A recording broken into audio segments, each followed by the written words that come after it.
tranchant. Et il coupe par là, et il coupe par là. If we come to the fourth step, we have to balance the risks. The risks of the vaccination disease, and which the the vaccines integrity reduced. of the body according to the United Nations human rights to make decisions about your own life, Ministro extraordinario para decretar el estado de alarma en todo nuestro país, en toda España, durante los próximos 5 And días. the Bible talks about the sign of the beast, 666. Wake up, wake up, wake up, people, wake up, our freedom is gone. Wake up, wake up. Because I don't want to get my freedom.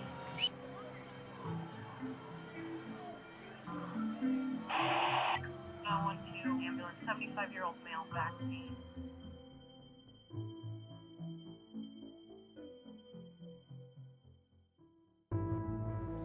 Restrictions, mandatory vaccines.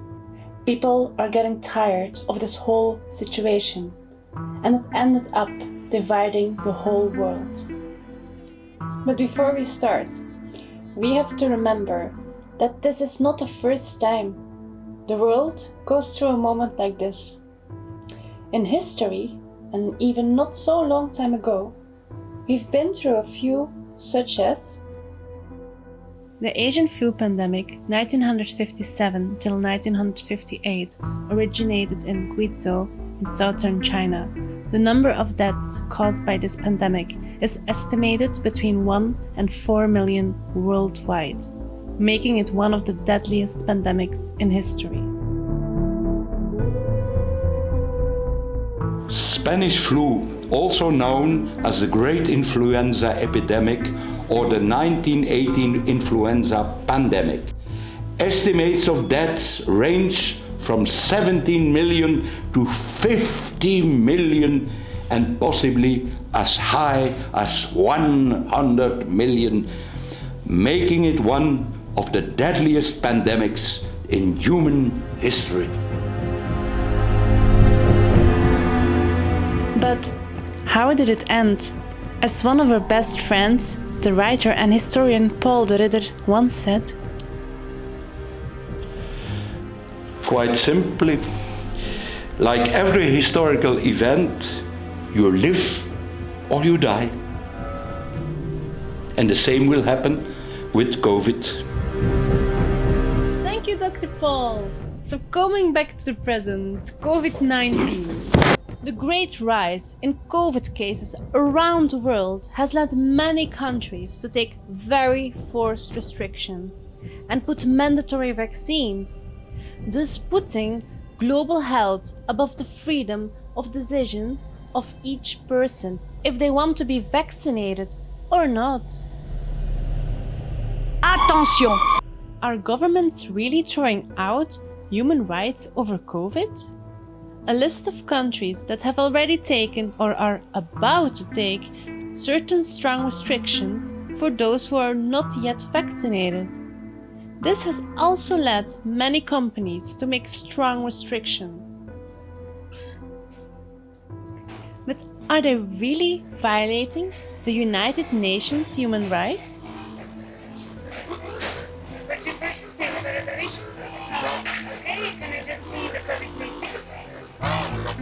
Unfortunately, we cannot allow people without the clearances for the COVID-19 because the rules and regulations here are really strict and the fines are really high.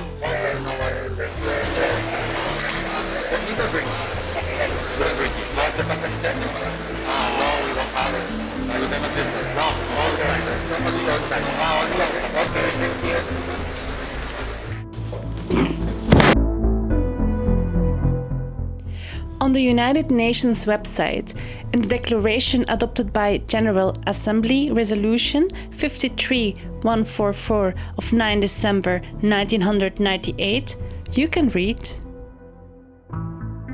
acknowledging the important role of international corporations for and the valuable work of individuals, groups and associations in contributing to the effective elimination of all violations of human rights and fundamental freedoms of peoples and individuals, including from the refusal to recognize the right of people to self-determination. To know more about it, we went to visit a European public health academic. He opened his home for us.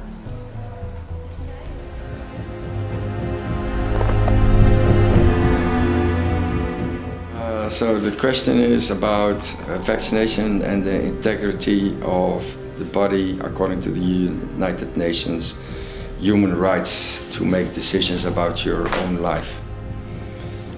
Well, according to those, your decision on life or death or treatment is actually by yourself and is never by a physician or the state, except when there is a threat from an illness that is actually threatening the life of the civilization, of the citizens, like Ebola, where the death rate is by infection more than 50%.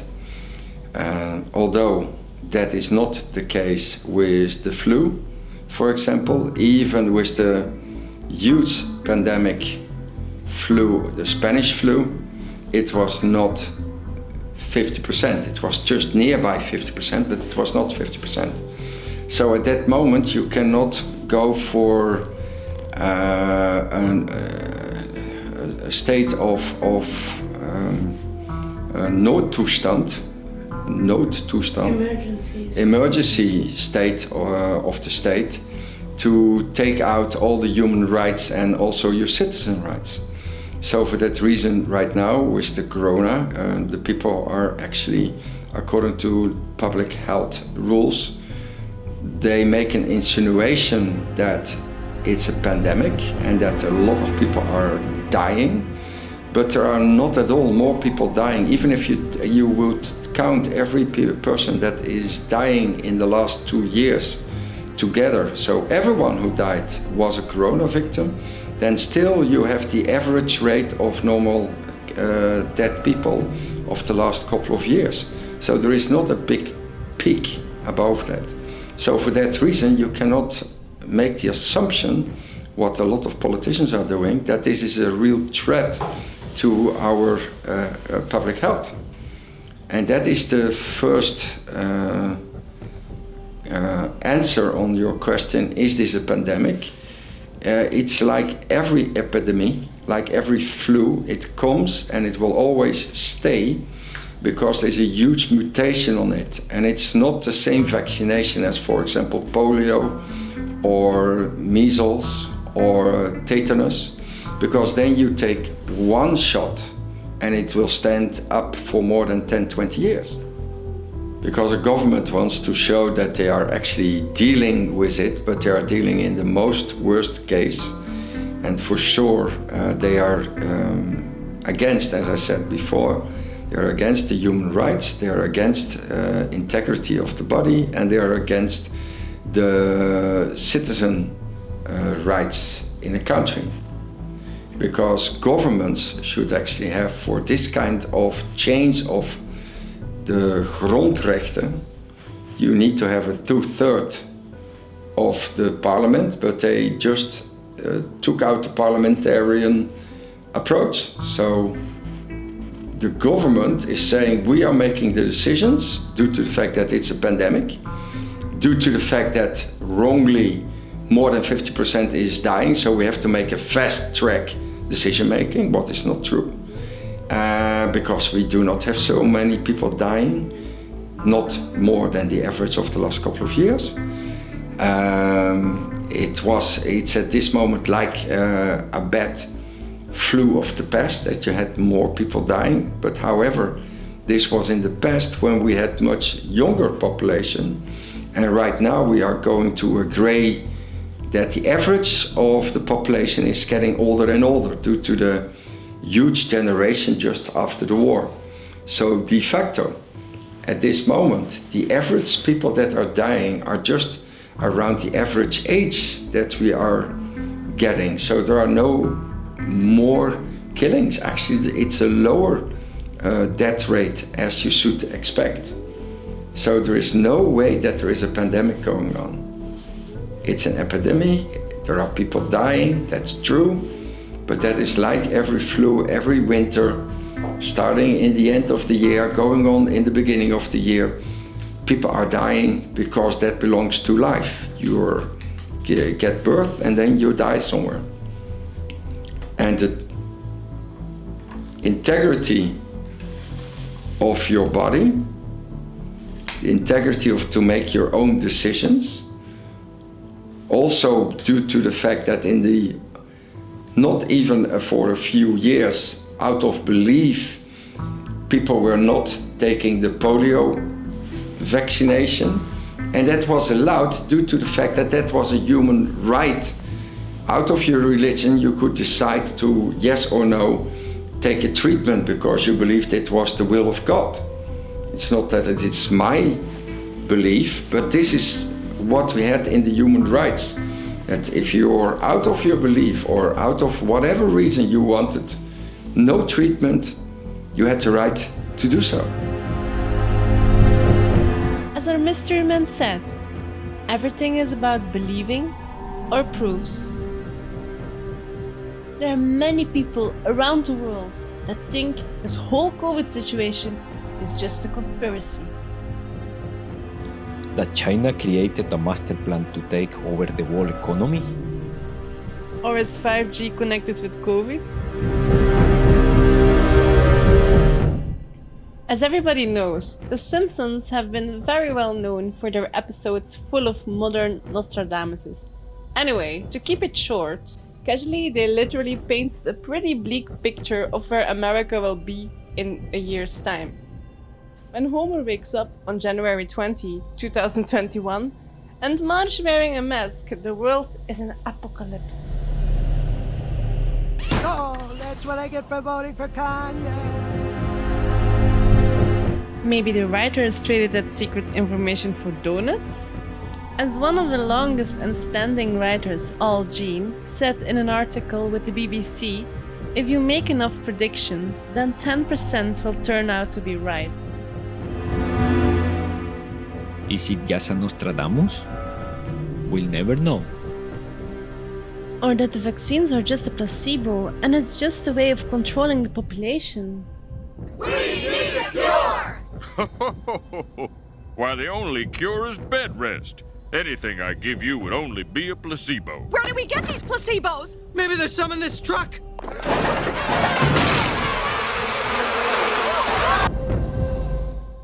Did the doctor die because of the vaccine? The doctor, Gregory Michael, a 56-year-old doctor in Miami Beach, shortly after he received the vaccine, he developed an acute immune thrombocytopenia. He died 16 days later of getting the vaccine.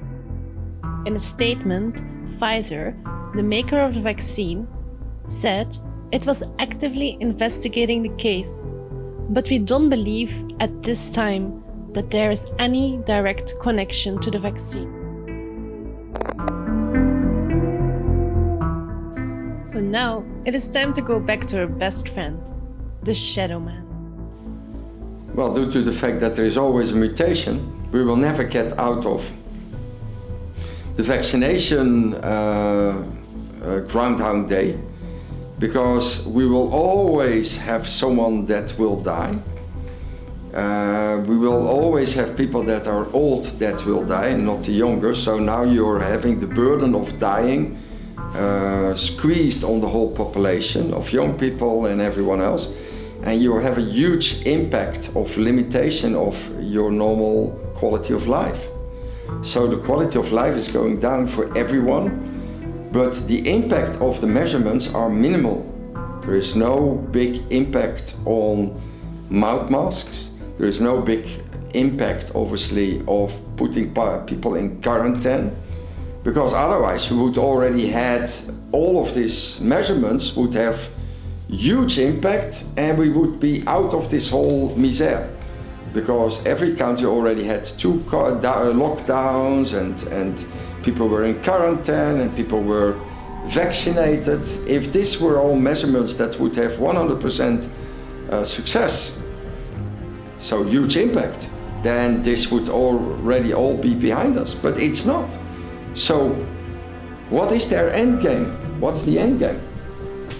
And the end game is absolutely not scientifically to be logical, because even if we are vaccinating everyone, on one side we say the people that are not vaccinated, it's their mistake, and on the other side we are saying that people that are vaccinated and are getting infected, that they should get another jab, because then they are more, they never say 100%, they always say more protected. But at the same time, we have now people that are 3 times, 4 times, 5 times vaccinated. So when we should ask, how good is actually the vaccination as it is? And was this already in a medical study? Do we have the proof that it's actually working, or are there also side effects? And should we not look in the side effects not only into the health, but quality of life is much more than just taking Petri scale your blood sample. It's also, we have a huge amount of our population in psychical and mental distress. Huge amount of more young people that are killing themselves. Huge amount of more violent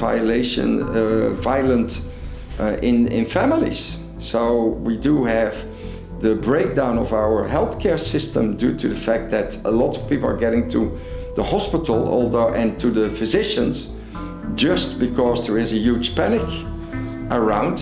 Do I or do I not have a positive or negative test that is proven, not to test where it is. It says that it is about, it's not about COVID, it's about SARS, COVID, and so on. So no one is making the distinction between those 4 possible infects that they are measuring. So is it then COVID, or do I have SARS? Do I have influenza, or do I have this? No one is saying that. And what we also see is that the test is not totally good, because as we have seen in the test centers, someone is test positive, and then afterwards he's getting another test, and then it's negative.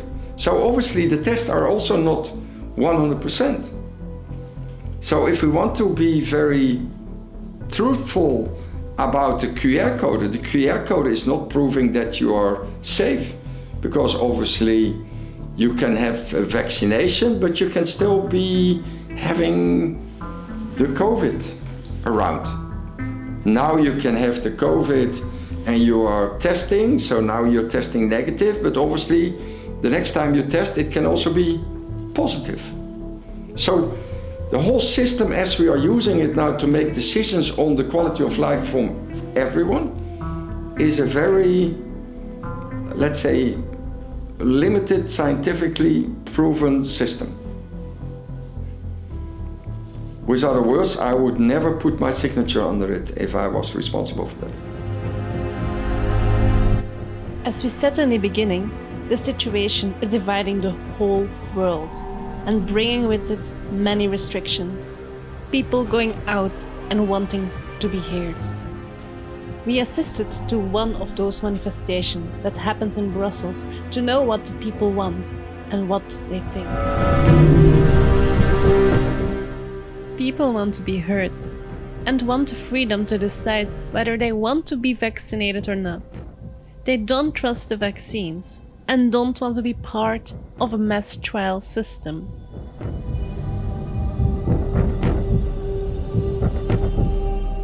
Vandaag hier, mag gerust in het Engels op.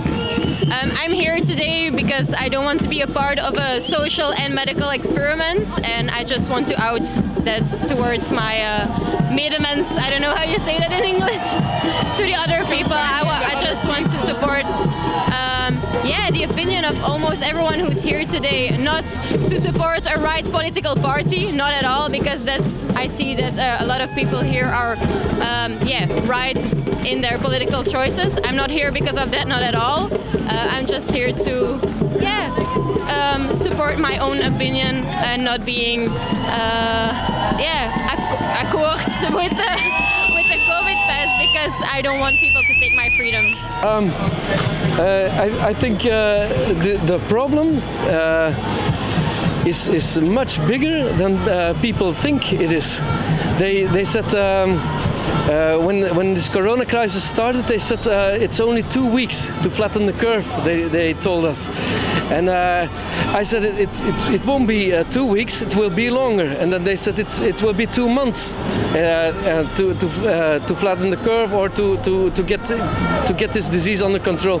Will be 2 months. I said it's not true, and they all called me a conspiracy theorist.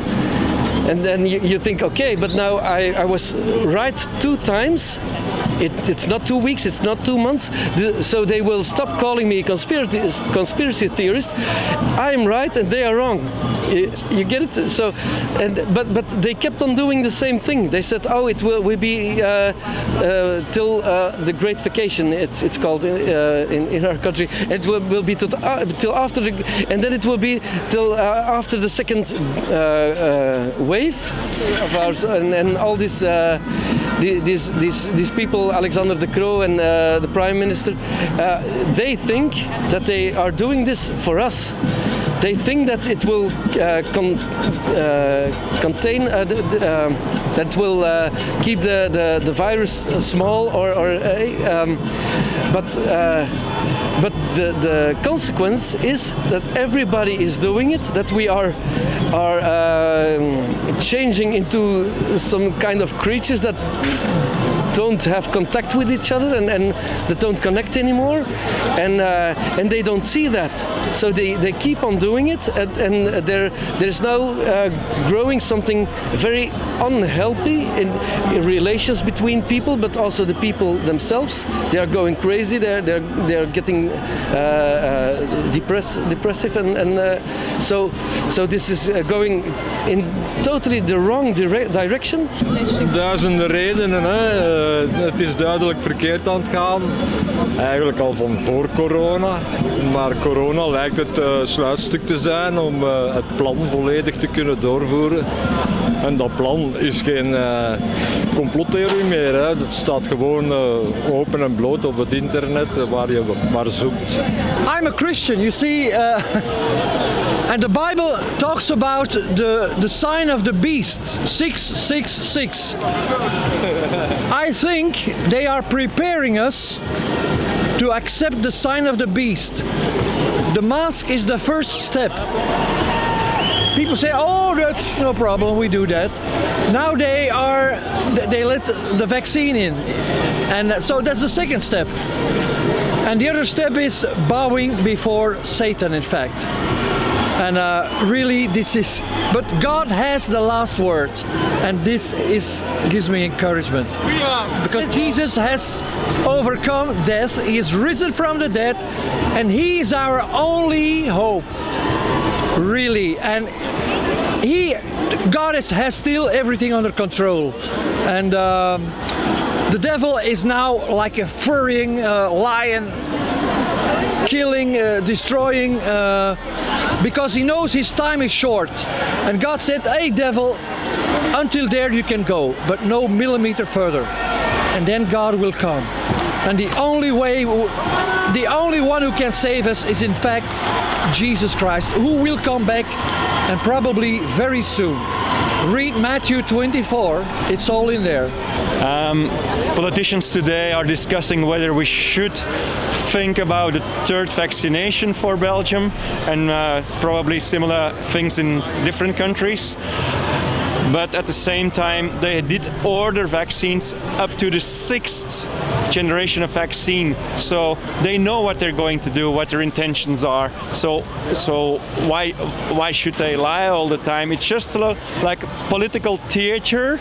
We know who are the real rulers. That's the people we don't know. It's not Bezos. It's not the man from Tesla or Facebook. They seem to be very rich, and they might be, but the real 1% is behind them, and they own everything, and they rule the media. The national media of Belgium, of the Netherlands, of all those countries should be there for its people, but they are like talking and doubting about everything to create the rules, and they tend to say they care for us, but they don't. They follow their own agendas. I'm very sorry, but for the moment I don't believe in democracy anymore. I don't believe, I mean I do, but I don't believe we have democracy here. I think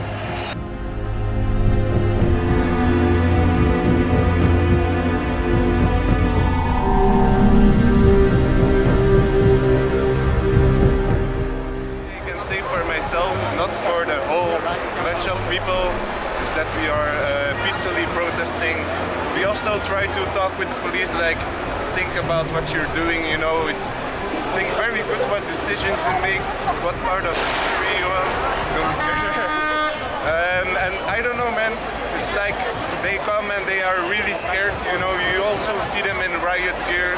They are scared for people who are having nothing in their hands, you know, it's like the best thing people can do is take a stone on the street and throw it, you know, and they come and like this, they charge to people, they use tear gas, they use the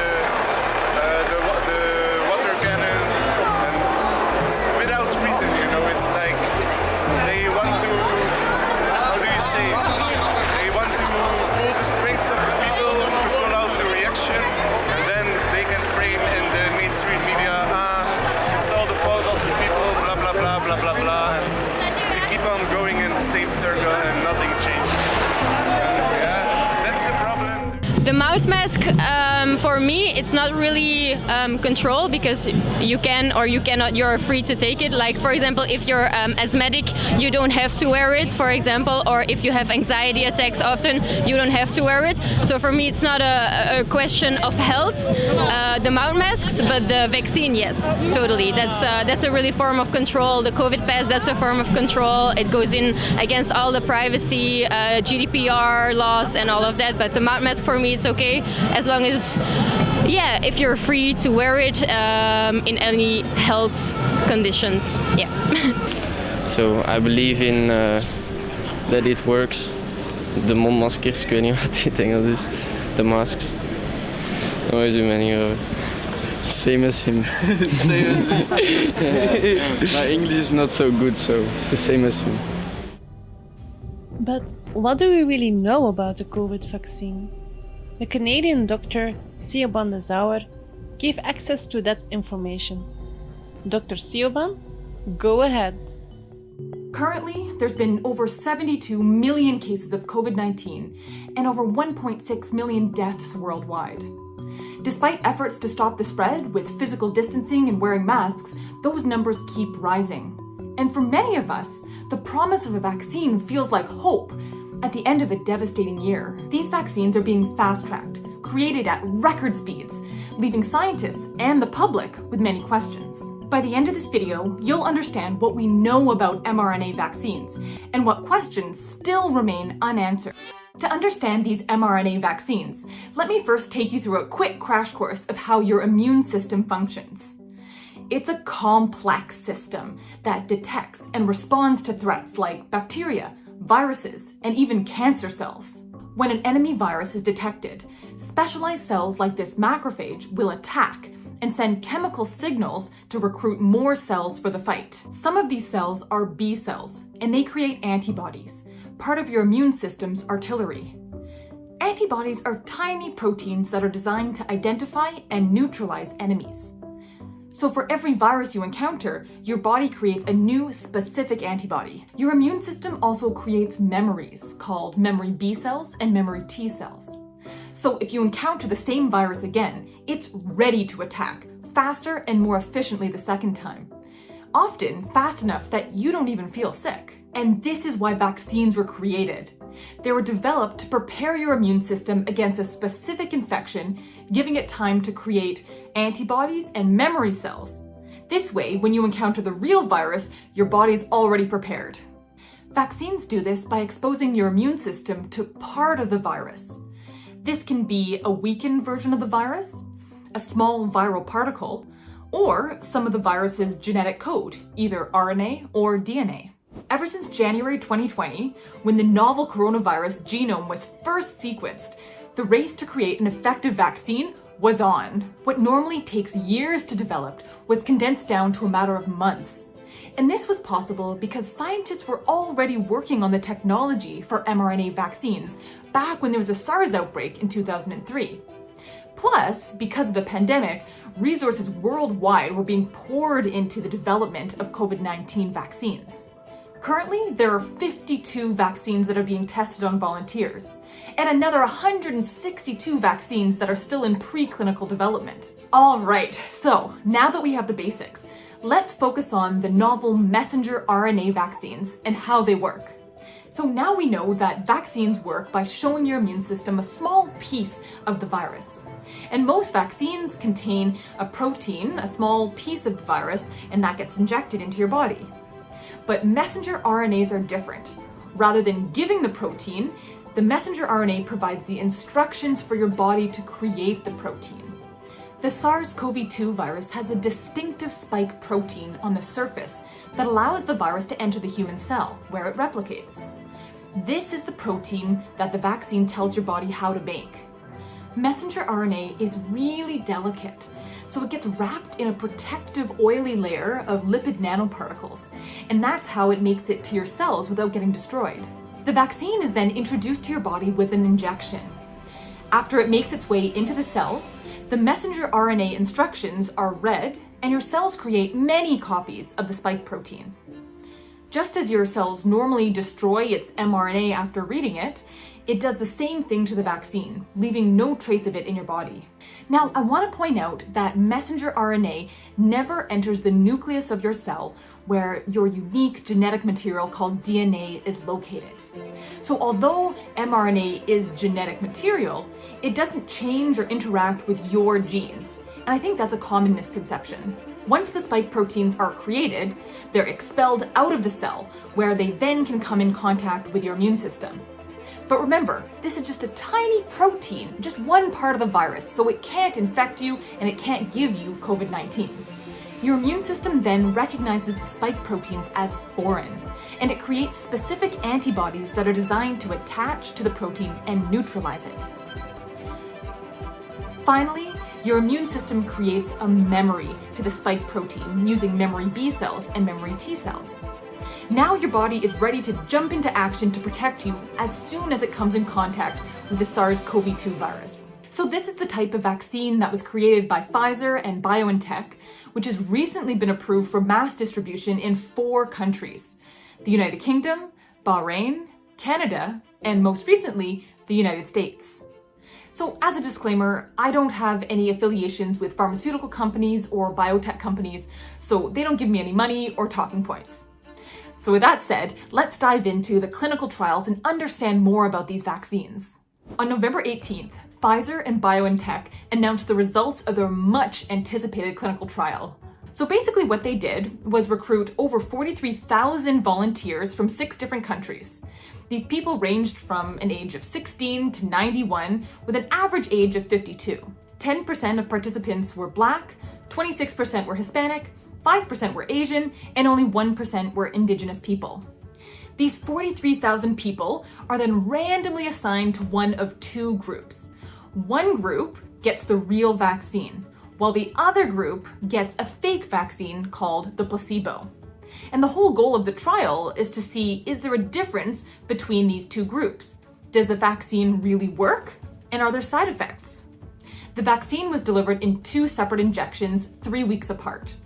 And after that, volunteers had blood work done to check for any dangerous reactions, and they also had an electronic diary to keep track of any symptoms. If anyone developed symptoms of COVID-19, they would get tested. And when there were 170 confirmed cases of COVID-19 in the whole trial, they took all that data and analyzed it to answer 3 important questions. The first question is, does the vaccine prevent you from getting sick with COVID-19? So of those 170 patients who got sick, only 8 of them had the real vaccine, and the rest of the 162 had the fake vaccine.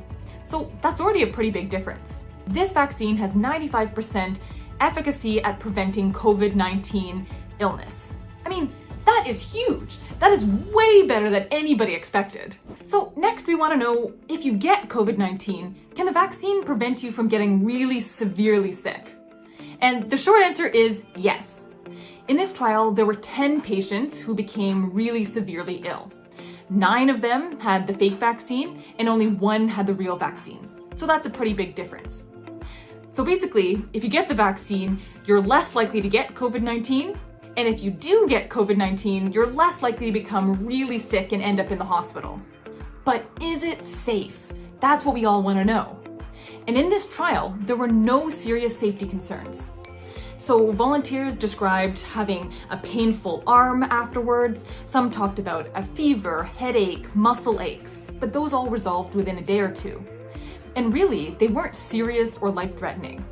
It really represents the immune system revving up and doing its job, learning how to fight COVID-19. Very rarely, like any new medication, it's possible to have a severe allergic reaction, but this wasn't seen in the trial. So this data was collected over about 2 months, but the trial is going to keep going and collecting data over 2 years. So these are really exciting results, aren't they? Now, there's one thing I do want to point out. This trial was looking at symptomatic patients, so people who felt sick and then were diagnosed with COVID-19. It didn't look at asymptomatic carriers, so people who have the virus, who can even spread the virus to other people, but don't have any symptoms. So personally, I suspect that we're going to need to keep wearing our masks even after we've been vaccinated until we know if the vaccine prevents these asymptomatic carriers of COVID-19, or until enough people in the community have been vaccinated. Okay, so that was a lot of information. So what do we really know about these mRNA vaccines? We know that you can't catch COVID-19 from the vaccine. We know that it doesn't interfere with your genes, with your DNA. We know that it decreases the chances of you getting sick from COVID-19. But if you catch the virus, it makes it less likely that you're going to get really sick and end up in the hospital. And it seems to be safe. It's been given to tens of thousands of people in these clinical trials, and there have been no serious side effects. There are still many unanswered questions, like, does the vaccine work for kids or for pregnant women? What happens when you've had the vaccine? How long does the immunity last? Does it prevent asymptomatic infections and the spread of the virus? And when we distribute the vaccine in the general public, will we still see such high efficacy rates as we saw in the trial? The trials were done with largely healthy people. So what about when you give the vaccine to people with medical conditions? Will it work as well? Now, after listening to all these different point of views, what do you think? Thanks for watching us. And now, decide by yourself.